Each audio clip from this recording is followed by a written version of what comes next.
Okay. Hi, everyone. Welcome to the 2021 Research and Creativity Day sponsored at Emporia State University. We're thrilled to continue with our tradition, even if it is virtual. So we have some students present with us today. I'm Dr. Connie Phelps, and I represent the Teachers College, and I've had the pleasure of participating in at least 15 creativity days, research and creativity days in the past.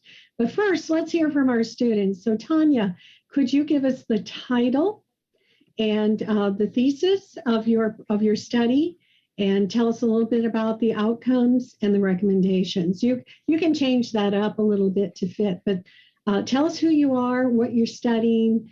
If you want to tell us where you're originally from, we'd love to hear about you. Okay. Cool. So, hi, I'm Tanya Wiest. I am a senior studying botany and chemistry, and I'm from Kansas. I've lived in Lawrence, but now I'm here and I love it. So I did my research was with Dr. Gress, and the title of our presentation is Real-Time qPCR Analysis of Antioxidant Gene Regulation in Response to Coumaphos, Imidacloprid, and Cannabidiol in Apis mellifera, or honeybees. It's a bit of a mouthful, but it's pretty descriptive. And basically, pesticides are one of the many factors for colony collapse disorder in honeybees. And so of particular interest for our study was the antioxidant response. Pesticides create reactive oxygen species that kind of like bounce around and destroy things in the kind of simple terms. And so basically, if there's higher if the genes are being upregulated, then that means that more proteins are being made that can fight these ROSs. And so we exposed the honeybees to CBD, Coumaphos, and Imidacloprid in a couple different conditions. And what we found is that the CBD is helping the honeybees handle the oxidative stress. And so we're kind of next steps is we're next this summer. I'm really excited because this is going to be my honors college thesis is we're going to take the pollen directly from the hemp plants, because even though hemp is wind pollinated, honeybees do visit the plants, and we're going to use the CBD found in the hemp to feed them directly and see if we can get a similar effect. So yeah, super fun. Sounds great. One thing I didn't tell you is that we're going to ask you questions, okay? And that goes for anybody, any of the students, but I'd like to start and just make the comment. So I'm assuming that honeybees were endangered or reduced populations. Is this part of the purpose of the study? And is that pretty common globally, do you think? Is it better or worse? Was this done right here in the Emporia area? It was actually. So our bees are actually located on Dr. Rebar's property. He lives just outside of town. And colony collapse disorder was characterized kind of in 2006, 2007, because in 2006, at least American beekeepers, I didn't do a lot of research for international, but American beekeepers noticed that they were losing between anywhere from 30 to 90% of their hives, even though their hives look perfectly fine. So it's getting a little bit better. I mean, last winter's losses were the lowest since 2007, but also last summer's losses were the highest ever for summers. So there's still a lot going on, and they are essential to our economy, to the local ecologies and all that. And so yeah, they're definitely very much a threatened species. And also the local bees too. There are so many species of bees in this area. And that's kind of why I'm interested in investigating the hemp pollen, because if we grow more hemp, and that can actually help other bees too, that'd be even better, biodiversity. Okay. Sounds good. The reason I asked about that is that when I was in Copenhagen for a conference a little while back, they had a problem. Copenhagen, of course, has kind of a cuisine culture to it. And I took a cuisine tour that day that I was there. And part of it included, because it was food-based, the honeybees. What they had found, there were two varieties of bees. One was called the town bee, and I forget what the other one was called, but they were virtually extinct. So what they did, actually, they hired the homeless What? They hired it, yes. So there was like a city park. So some of the, I'm sure I don't have the right terminology, and you would, but they hired the homeless to tend to the bees. One of the areas was the city park. And it seemed to be, I thought that was a great win-win for them. And they were reestablishing the colonies of both types of bees. So we do have a question other than my question, and it's from our provost, Dr. Cordell. And so this is going to be a question for everyone. So be ready. And that is, what is the most important thing learned from doing your research other than the research outcome itself? In other words, you can say, yeah, we found out it increased this much and so on and so forth. So beyond the quantitative or the qualitative results, how about for you as a student? What did you learn, as an honors college student? What did this experience mean to you as a student? Are you going to call on us or No, it's still your turn. With me? Okay, it's my turn. Okay.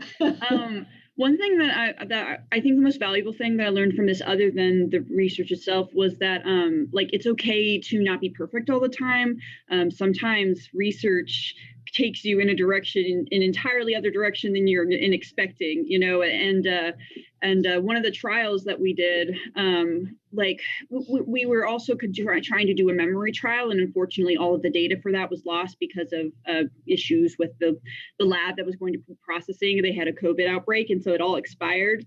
It was super fun, but we were also doing a memory trial, and I ran one of the trials, and we got results I totally didn't expect. And I was like, oh my gosh, I did it wrong. I wasted all these bees, and their lives meant they died for nothing. And then we just did it again. And she's like, that's just what the bees are doing. That's what they're doing. And I'm like, okay, well, yeah. So that's definitely what the most exciting thing I've learned is that is so interesting. And I think so appropriate too, because things happen. You follow the trail and you just report it as it happens, right? That's just part of the process. Okay, you guys out there, other students, I don't see any other questions for our current person, but do any of you have a question that you would like to ask? Okay, is it Tanya then? Tanya? It's okay though. Tell us how to say it properly. Yeah, it's Tanya. Tanya. Okay, thanks so much, Tanya. Wonderful work, and so exciting to hear that our bees are buzzing around again. So appropriate for us at the Hornet Nation, right? Okay, thanks. Okay, is it? I think I'm going to mispronounce everyone's name today. Adria, is that correct? Yes. Okay, let's hear from you. Title. Go ahead and tell us about the study itself first, and then for each of you, we will close with the not research thing, not the results, but the personal benefit for you. Okay. Sounds good. I have a presentation partner, Amber Zewert, who's here with me. And we both collaborated to present more of the creativity side of research and creativity. It's not our research that we're presenting, but we are giving a creative explanation of the research that was conducted by Eileen Mislook-Jervis in Indiana, where she is a professional art therapist using a combination of nutritional therapy in combination with specific art directives for clients with anorexia nervosa.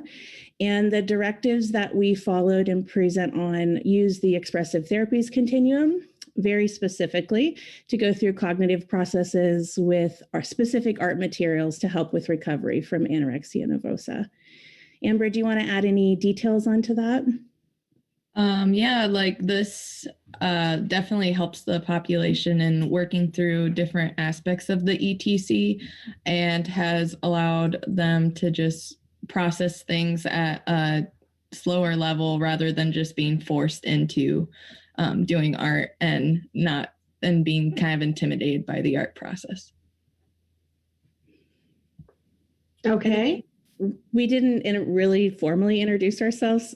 Let's hear a little bit about you. I'm studying clinical psychology as well as art therapy here, and I'm a second semester student.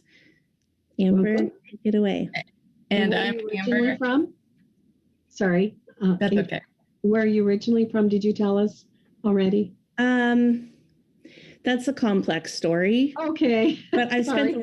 spent most of the last 20 years in Hawaii, but I live in Lawrence. Oh, wow. Okay. Good deal. And I'm Amber, and I also live in Lawrence, and I'm a master's student studying clinical counseling and art therapy, and this is also my second semester. Okay. Great.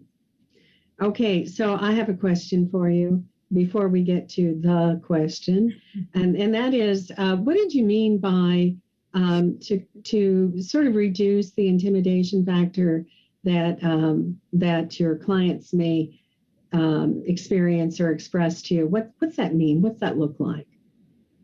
Well, one of the key components to recovery in anorexia nervosa is that the clients have a strong resistance to verbal therapy.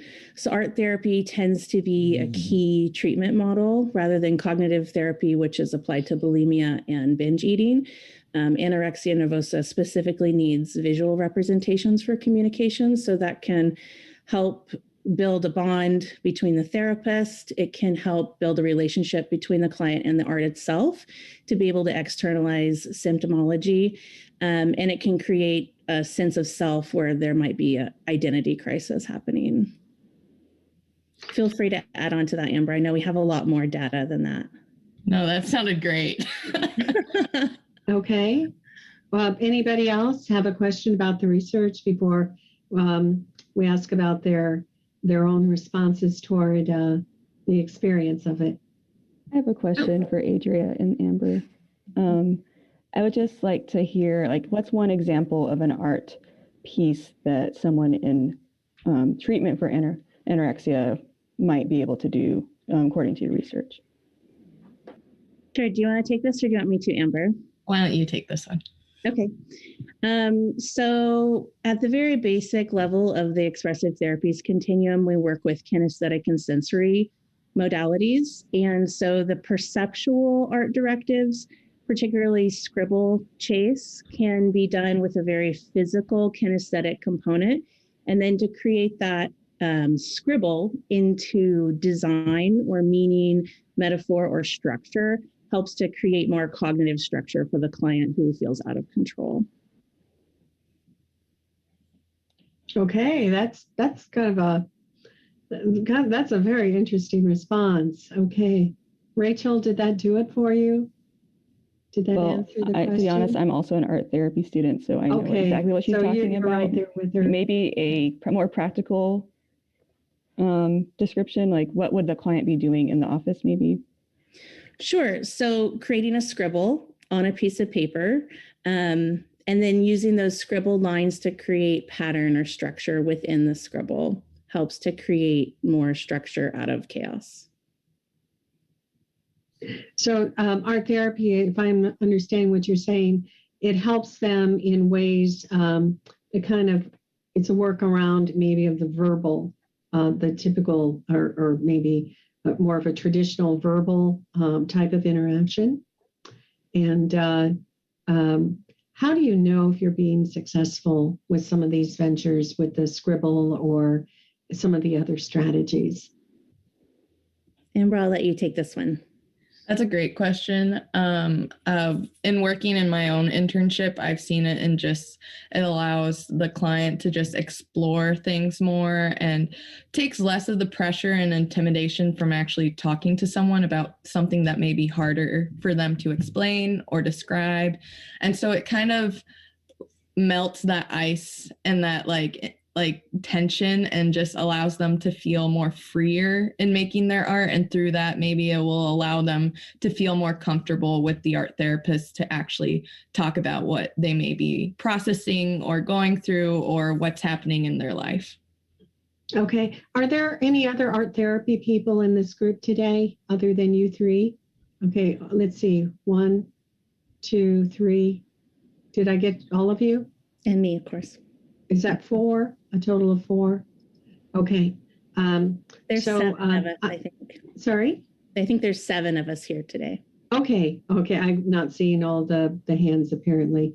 Okay, then I'll save a few more art therapy questions for some of the other. Let's hear about what you as a researcher learned. Again, this was not our research, so we are developing our own research now. We're at the beginning of our research. And I personally am really interested in knowledge, banks of knowledge. And so I like to explore people's personal experience. And my aspect of research on that is very new. And I think that there's a lot of room for subjectivity in banks of knowledge. So I'm learning to navigate the quantitative with the qualitative aspects of data and also just knowledge, because all of us are individuals. So that's what I'm working through personally. Okay, so you're finding your preferences, maybe your preferred methods and so on, getting your feet wet, right? Yeah. Okay, and how about Amber? Amber, since I think you're the co-presenter here. Yeah, for me, I think I'm in a research class this semester with some of my art therapy cohorts in this presentation today, and I think it's just been very helpful in examining new areas and discovering new things, and also collaborating with others has been really great, and just bouncing ideas off of each other and learning from one another through our presentations or what our professor is talking to us about. Okay. You know, isn't it exciting to take things out of the classroom, you know, and Tanya, right? Tanya? Okay, well, sorry.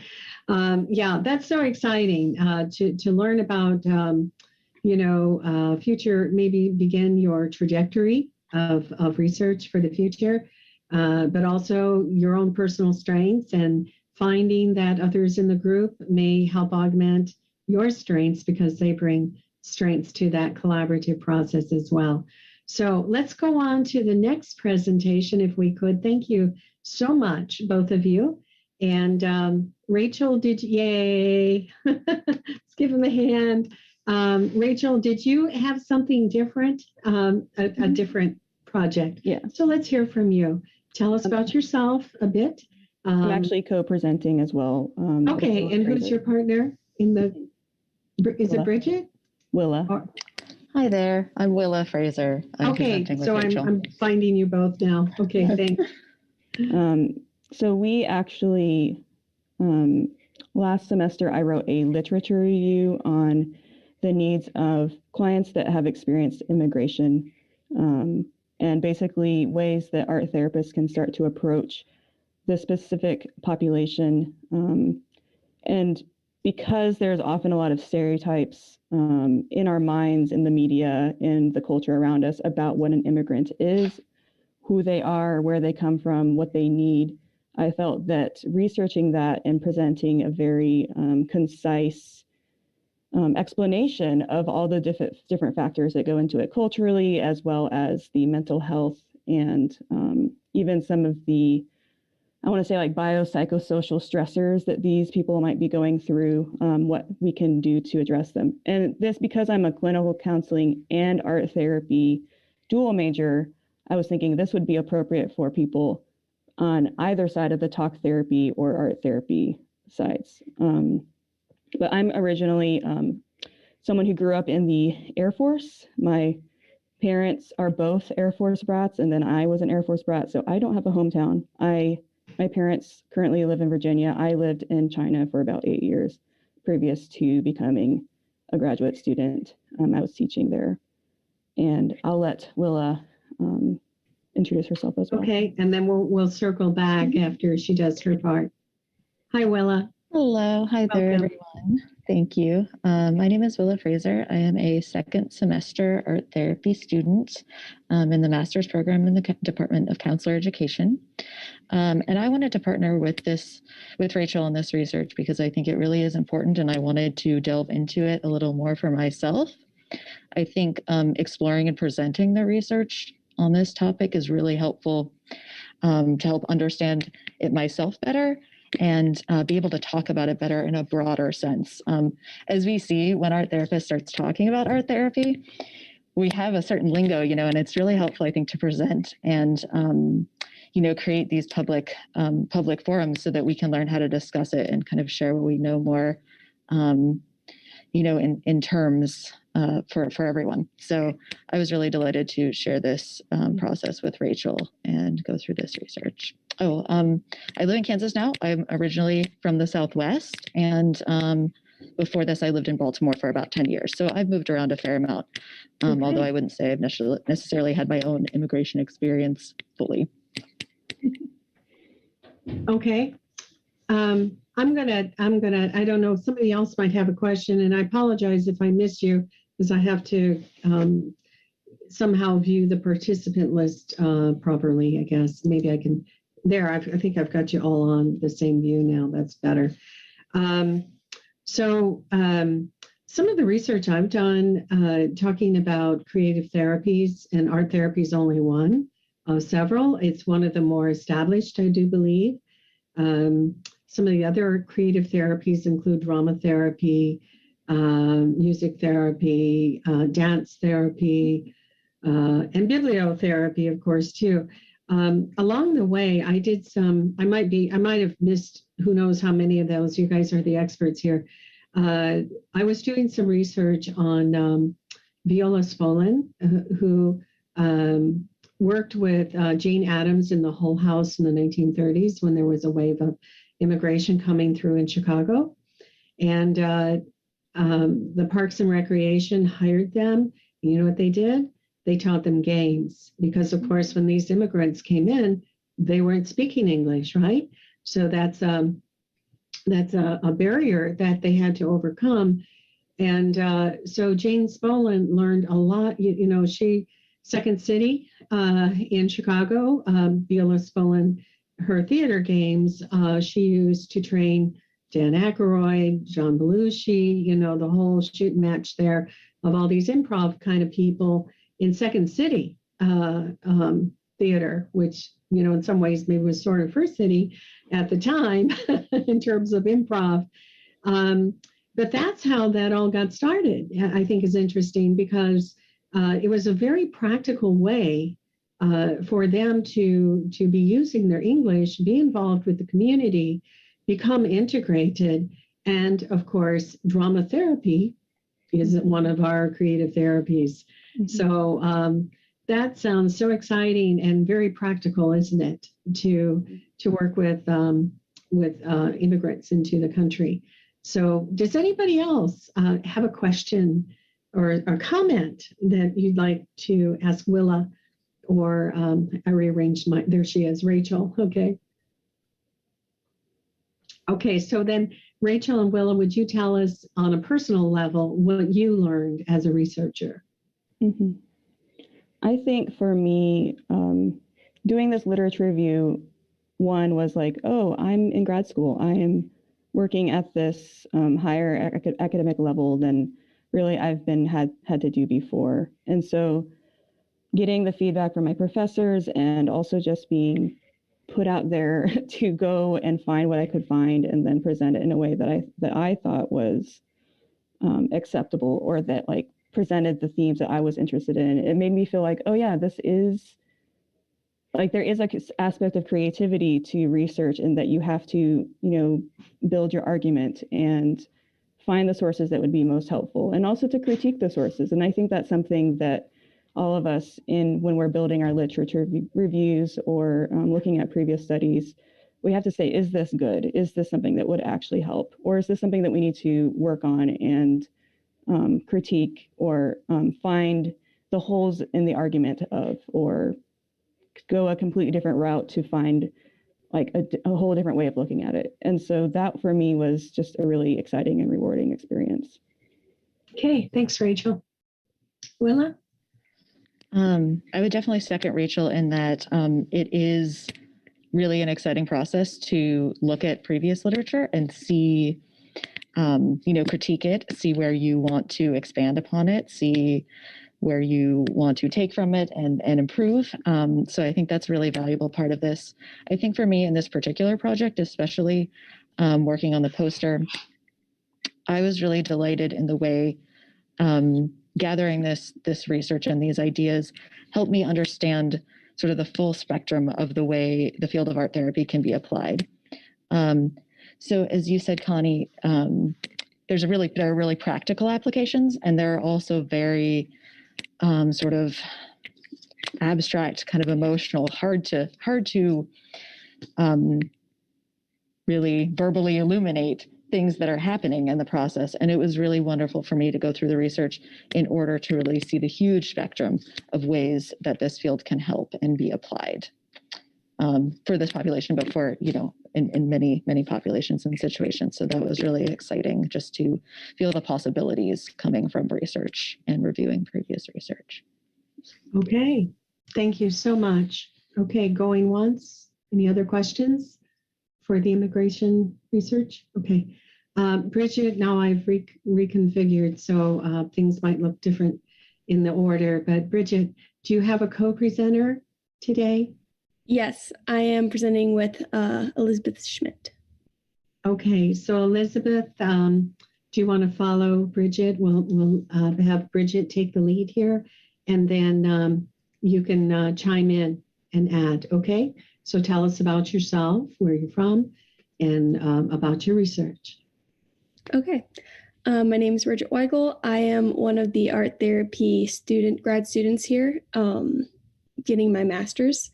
And I am originally from St. Louis, but I've been in the Kansas City area for about, I think this is like 5 years. I'm on my second semester here, so I've only been in Emporia for about a year.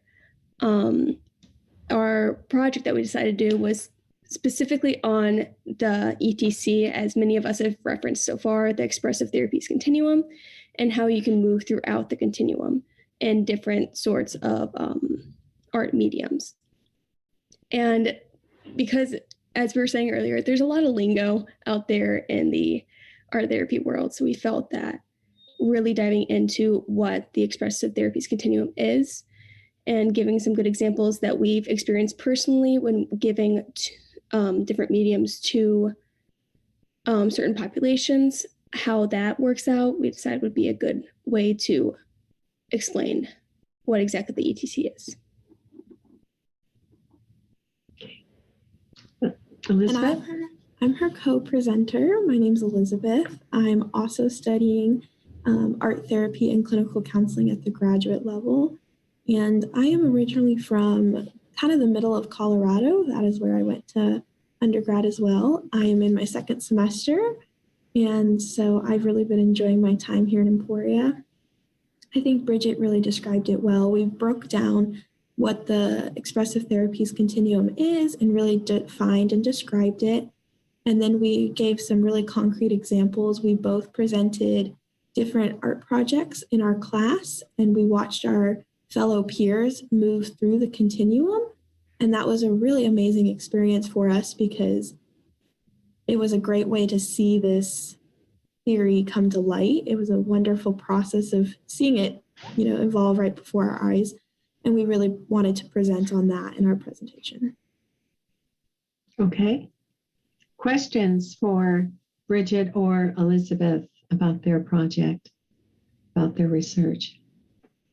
Can Joseph? you hear me? Okay, good. So it seems like a lot. Maybe just a little louder, Joseph. We're having, I don't know if you can. I don't know what's going on.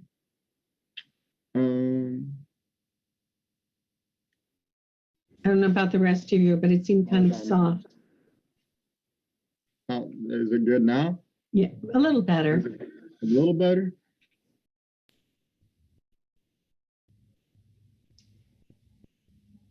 Now I think we lost you.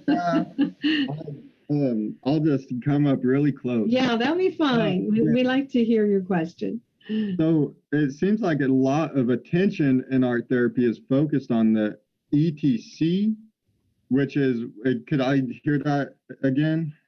What does ET stand for? The expressive therapies continuum. Expressive therapies continuum.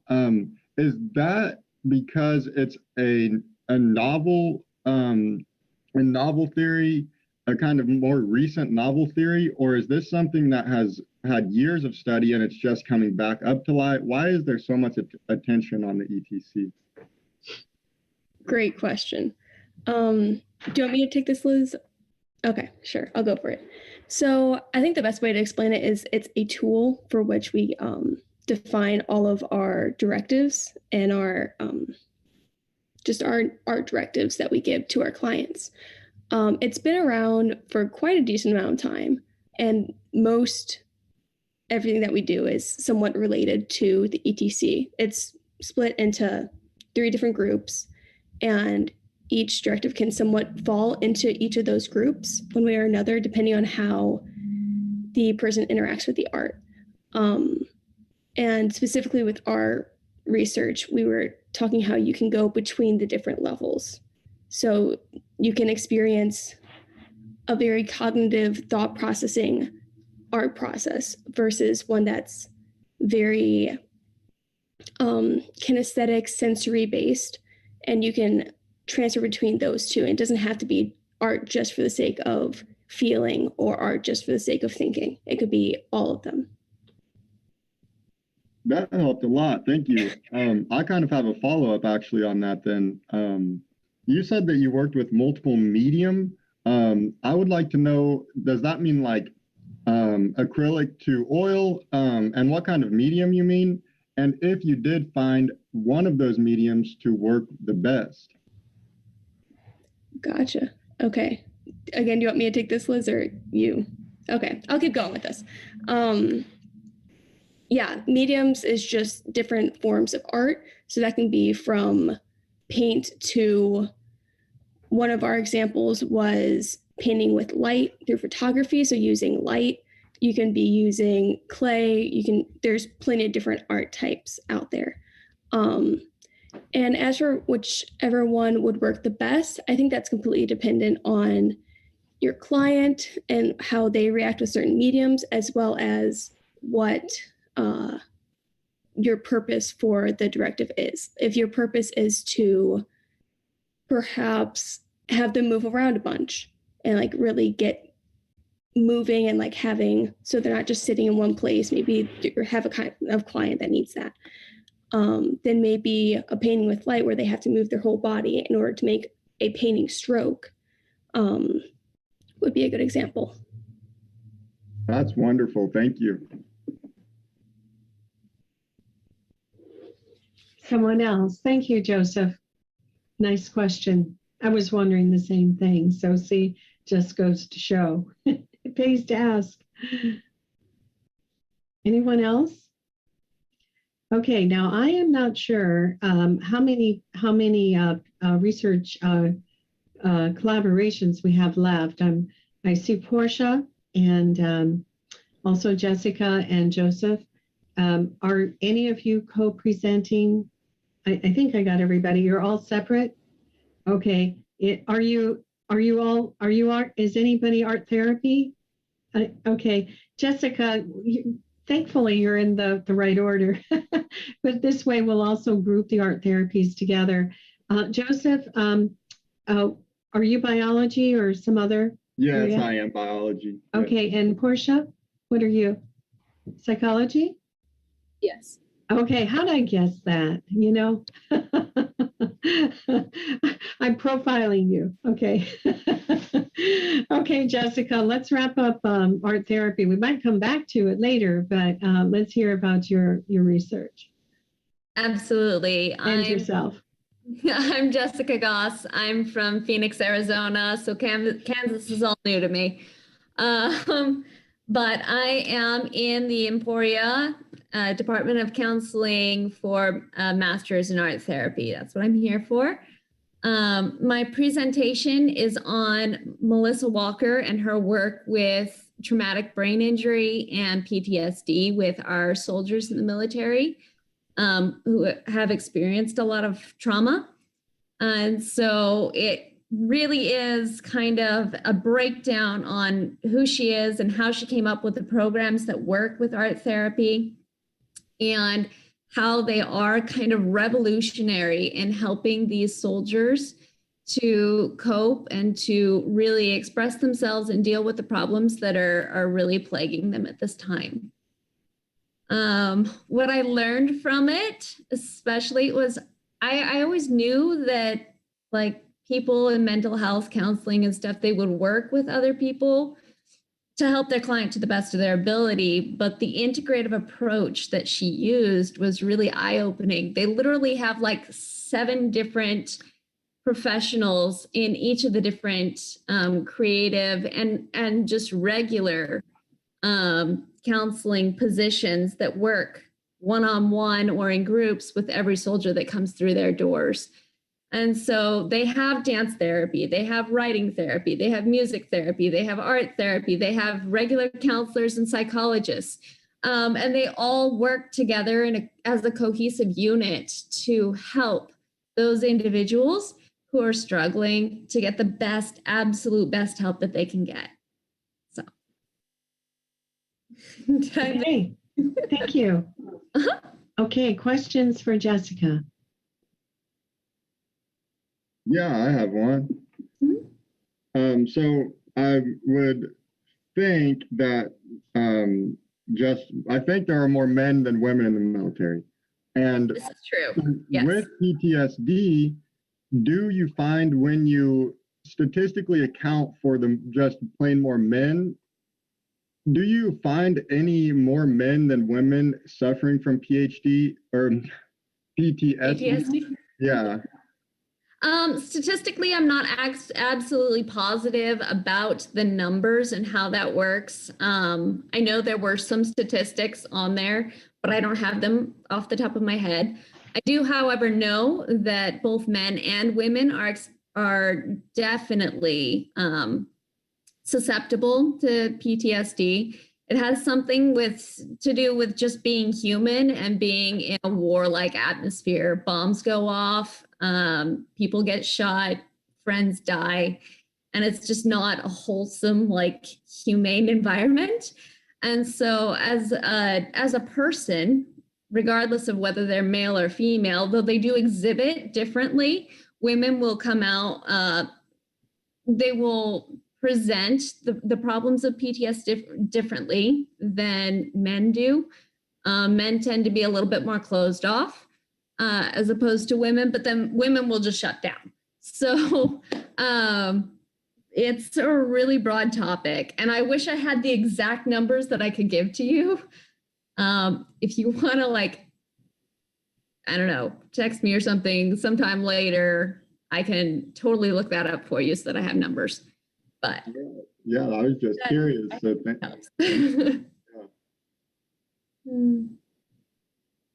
Okay, thanks, Joseph and Jessica. Someone else? Question? I actually do have another question. I'm sure the treatment for PTSD has been in a constant shift, or like a constant new knowledge is coming up, and so the treatments are varying. What are some examples of treatments? I know you said dance. Could you give some more examples of kind of newer treatments that are coming out that might help these soldiers? Yeah. So one of the most useful ones that has come out specifically for art therapy is the process of mask making. They literally have a plaster mask which they paint on top of, and it represents whatever they want it to represent. But you see a lot of duality. So you see a lot of, like, one part is who they are at home and one part is who they are in the military.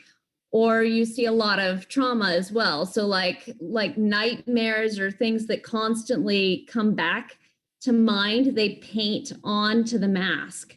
So that they have something that they can externalize on, they can get it out of their head and somewhere real that they can really hone it.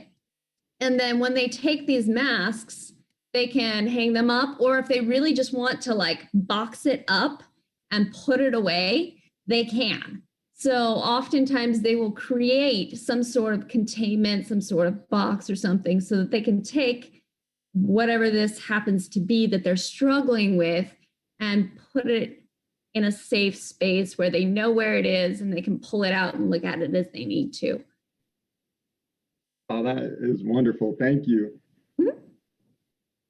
Well, we're learning a lot today from each other. All right, but now we're going to not necessarily leave art therapy behind, because we'll still have perhaps a little bit of time at the end to kind of come back and revisit a few other things. Joseph, could you share about your study, please, and yourself? Yes, of course, Connie. Thank you. Can you hear me all right now? It really is better when, even though I know it seems weird to lean forward, we can hear you better when you do. Good. Okay. Yeah, I'm Joe LaForge. I've been studying here at ESU since my undergraduate. I transferred here from Butler Community College. I went straight from a bachelor's in science education to the master's degree with Dr. Erica Martin, who is the biology education professor here at ESU, first year. Congratulations, Dr. Martin. And what we studied, so she implements undergraduate research into the biology classroom. She did that before I was there. Then I came in, and I came in at the perfect time, right in the middle of a semester of one of those research experiences, the first one or second one she did. And so I implemented some questionnaires. So we quantified performance, and I would like to define performance for this study as the ability to identify false studies, the ability to identify trends, and what is necessary for a proper graph. So we identified performance in the cure and in a non-cure classroom, and we identified emotion, which was scientific identity, continuity in the sciences. So if these students would continue to be scientists after this course, in a cure and so the cure is course-based undergraduate research experience. So we had a non-cure and a cure classroom with these questionnaires and tests.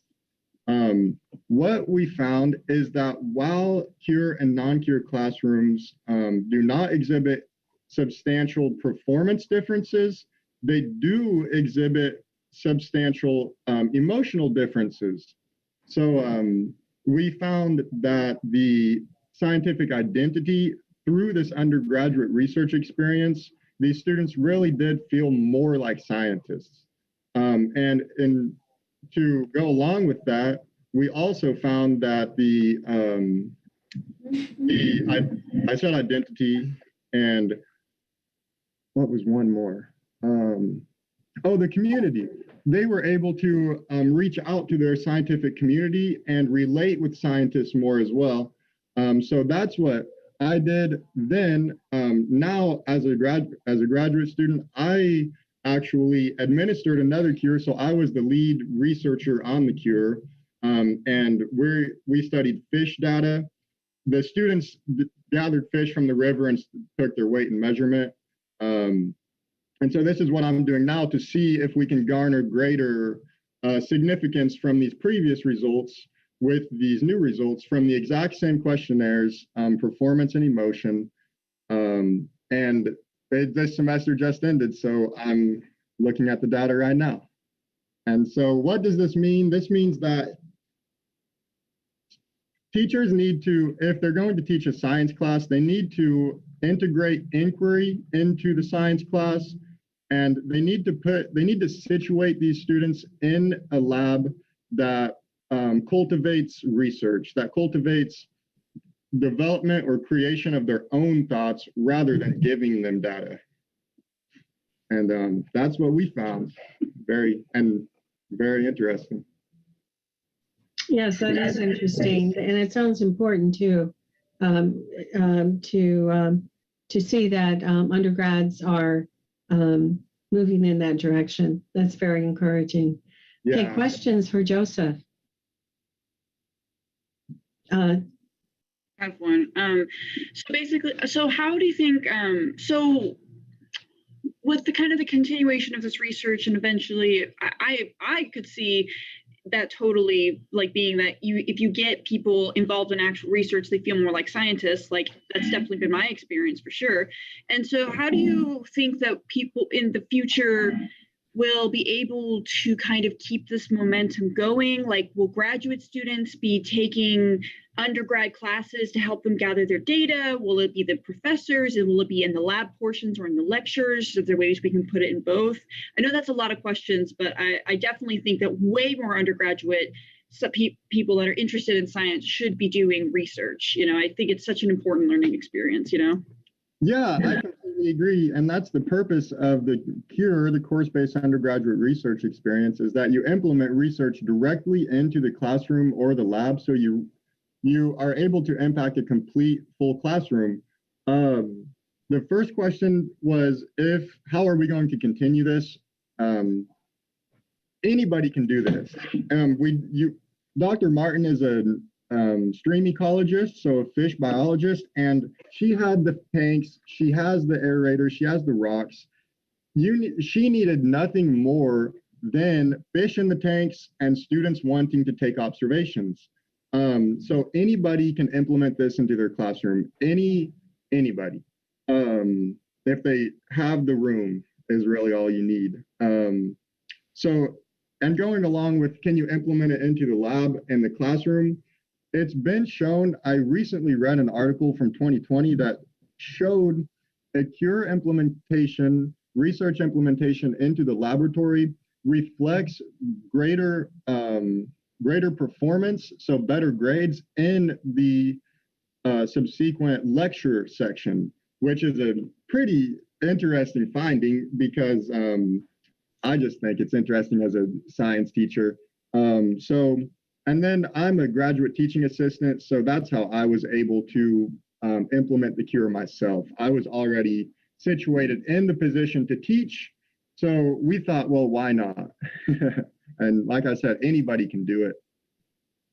Yeah, I definitely think I might start trying to talk to we should be talking to all the, the science faculty here, because I think that there's definitely would be things that need to be changed around, like a lot, especially if we're doing like microbiology type things, like making sure that there's enough materials for students to be able to do things like that. Mm-hmm. Would we need to kind of like, would people need additional funding or kind of reworking, or would it be able to be incorporated into grants to be able to make the changes necessary? Like, do you have any opinions on that? So there are many grants out there to provoke undergraduate research experiences, NSF being one of them, or NSF provides a lot of money for a lot of reasons. So it depends on the CURE, on the research. If a microbiologist wanted to study bacteria, I wouldn't think they would be short of petri dishes.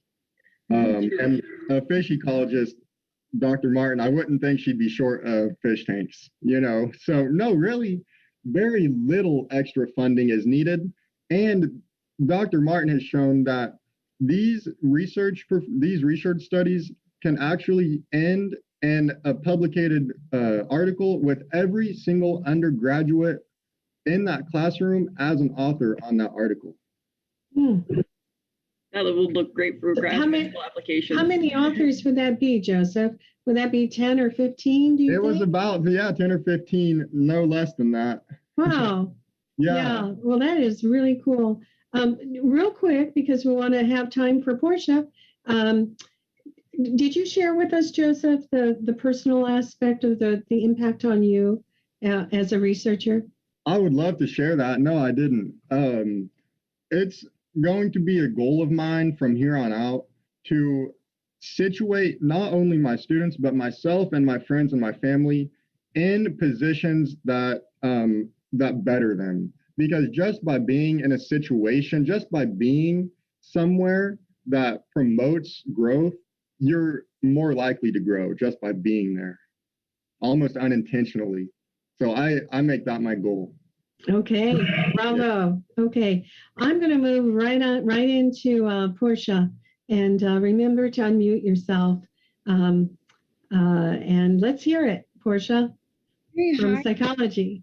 Yes, I'm a psychology major. I'm actually an undergraduate. I think I'm the only undergrad here today, but that's okay. Well, we have more than one, right? Oh, really? Yeah, I'm an undergrad.